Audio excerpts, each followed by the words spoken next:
Hi, magandang buhay mga kaaraw. Welcome to my channel. Gawa tayo ng welcome to my vlog pala. Sorry naman, nagkakamali lang. Gagawa kami ng asawa ko ng lumpiang gulay. Ito naman po ang way ng aking pagluluto ng lumpiang gulay. Ginisa ko lang siya sa olive oil. Puro gulay lang talaga siya. Lagyan ko lang siya ng kaunting asin. Maya-maya paminta, saka ko babalutin mamaya. Oo. Yan.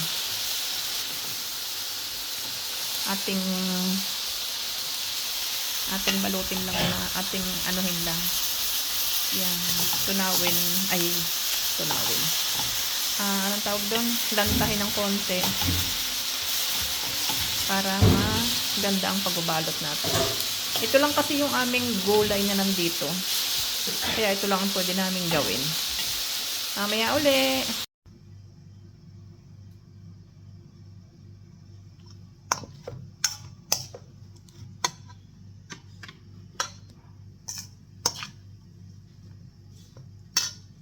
Sorry po, hindi nyo makikita ang aking mukha kasi ang aking cellphone mababa ang tayo. Pero nahugas naman ako ng kamay. Malinis ang ating kamay. Nag-alcohol tayo. Itong aming lumpia na gagawin ay gulay para sa aming bisita this coming week. Para siya ay may pang-aperitibo. Maliliit lang naman ginagawa namin. Yung iba naman dito yung pangkain namin. Alam niyo yun.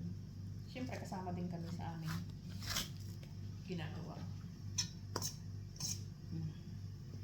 Ito din ang kakain. Magpiprito kami ngayon ng aming pang-aperitibo. Pero pag dumating yung mga amo namin, ang gusto ng mga amo namin, mas maliit pa dito. Alam niyo yung gusto nila yung isang kagat lang. Yan. Itong ginagawa namin, okay lang na 2 kagat. Kasi nga, para sa amin at para sa mga bisita namin. Kasi parang sa isang linggo, sa Huwebes, sa 15 o 14, may check-in uli kami. Kaya lulutuan namin ng pang-pika-pika o pang-aperitibo nila. Ito yung aming mga tira-tirang pambalot. Kaya mamaya uli tayo magkita-kita pag kami nagpiprito na at pag kami kakain na.